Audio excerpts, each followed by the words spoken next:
Imagine waking up one morning to discover that almost nobody around you questions anything anymore. The world has become unbearably loud, relentlessly fast, and overflowing with so much information that the human mind, once a tool for curiosity, discernment, and deep reflection, has grown dull, reduced to passive acceptance. Think about what that means. What happens to a society when critical thinking vanishes? When the ability to reason, to question, and to reflect is replaced by instant reactions, shallow opinions, and endless echo chambers. In this journey, we're going to uncover the uncomfortable truth behind the disappearance of critical thinking and the rise of something philosophers have begun to call collective stupidity. A phenomenon where people surrender their independence of thought without even realizing it, blindly adopting whatever narratives are served to them. And at the end, we arrive at a truth so urgent and so powerful that it could determine whether we reclaim our minds or lose them entirely to systems built to keep us comfortably numb. But before we begin, pause for just a moment. If this message resonates with you, if you still believe that truth is something worth seeking, then take a second to subscribe, leave a like, and share your reflections in the comments. The words you're about to hear may not be easy to digest. They may challenge your assumptions, shake your foundations, and disturb your sense of certainty. But if you are one of the few who dare to think, then you already know this is exactly the kind of conversation we need to be having. Let's start with a reality that most people would rather ignore. Thinking is hard. It has always been hard, but in today's world, it's often discouraged. Modern life doesn't reward contemplation, it rewards speed. It rewards emotional reactions. It rewards conformity.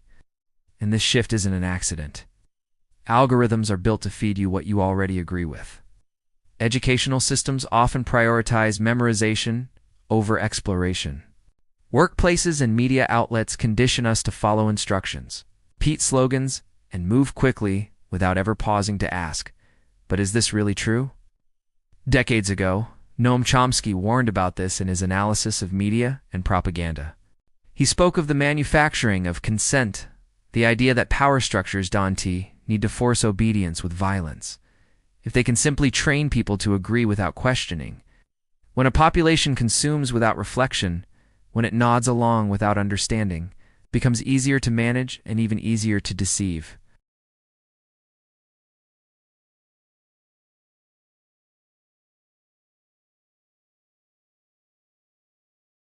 Neuroscientist Daniel Levitin showed that the average person today processes 5 times more information daily than people did just a few decades ago. Notifications, messages, breaking news, ads, and updates, our minds are constantly bombarded. The brain wasn't designed to handle this flood. Overwhelmed, it looks for shortcuts, relies on habits, biases, and the opinions of others.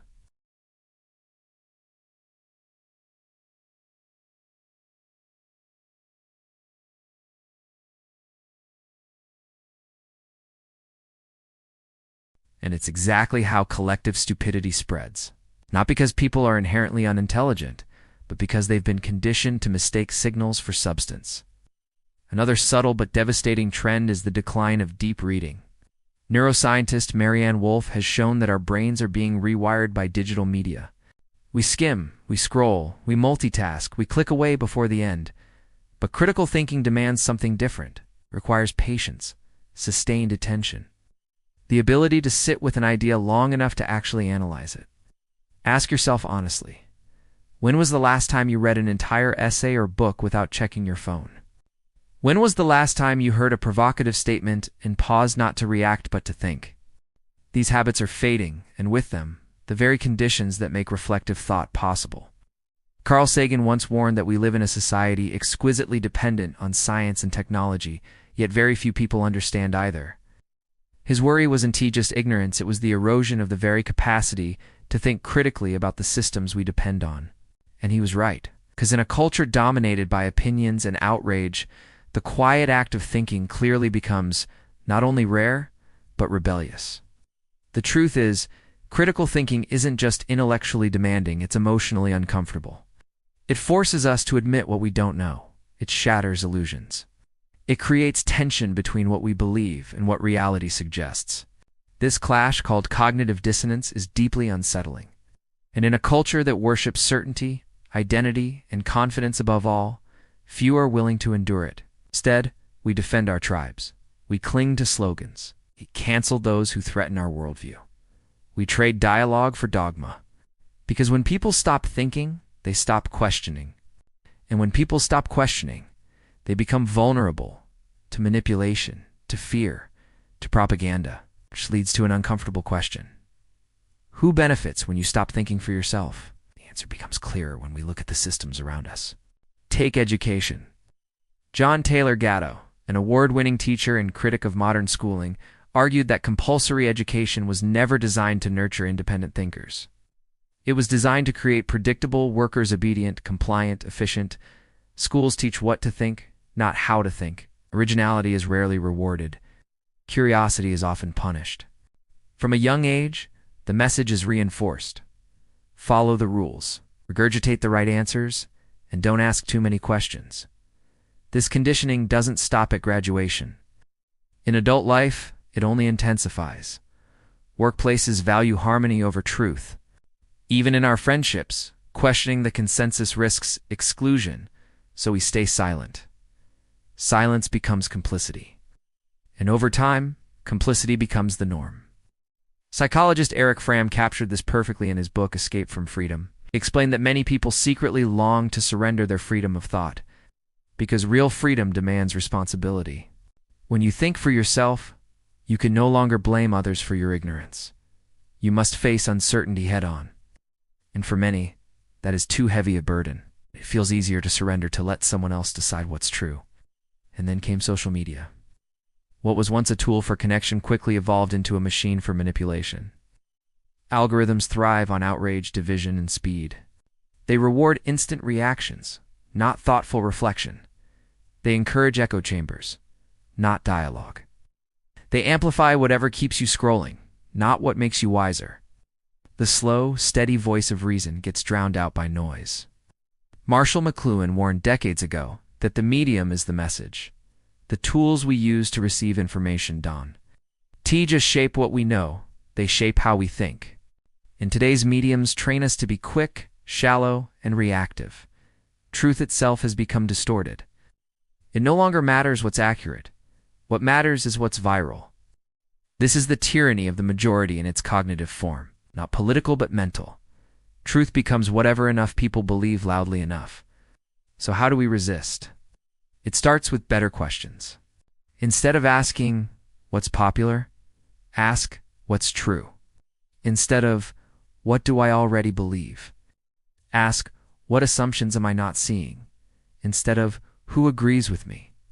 Ask, who profits from me believing this? Because the antidote to collective stupidity is not mere intelligence. It is courage. Courage to admit when you're wrong. Courage to listen deeply. Courage to detach your worth from being right. Socrates once said, "The only true wisdom is in knowing you know nothing." This wasn't an admission of defeat. It was a commitment to curiosity, to humility, to intellectual honesty. Yet today, humility is scarce. Certainty is worshipped. Confidence is mistaken for wisdom. Everyone wants to speak. Few want to listen. But remember this. Once you stop thinking for yourself, you are no longer free. You become a puppet, your strings pulled by forces you may never see. And those forces are not abstract. They're very real: economic, political, cultural.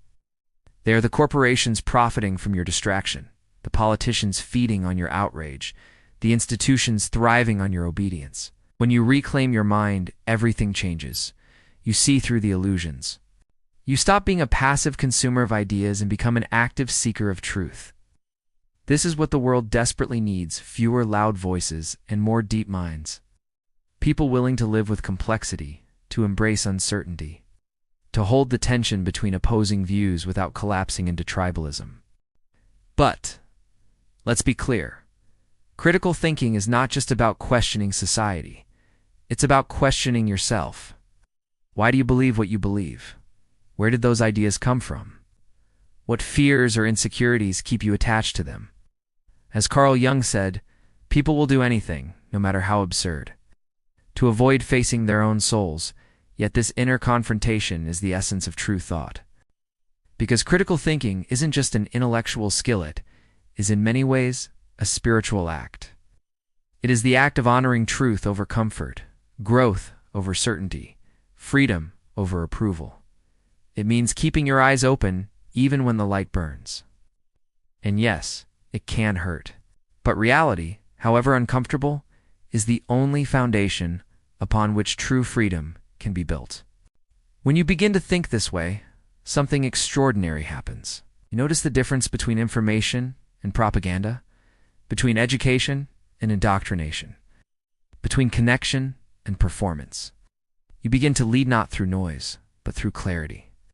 You become a calm presence in a storm of outrage, a thinker in a world of reactors. That is what society needs most right now. Not sharper arguments, not louder slogans, but deeper minds.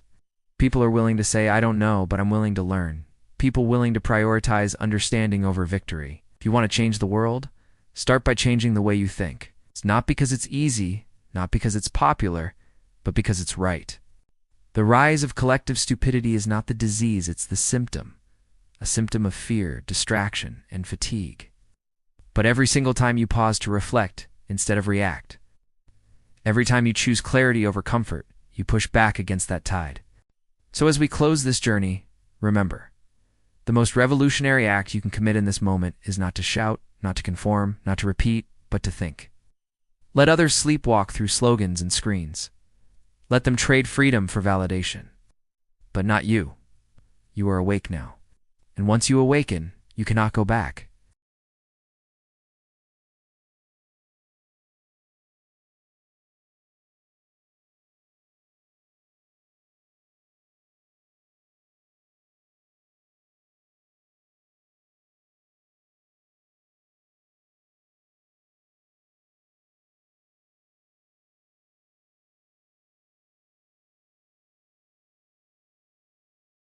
And it begins every time one person dares to ask the harder question.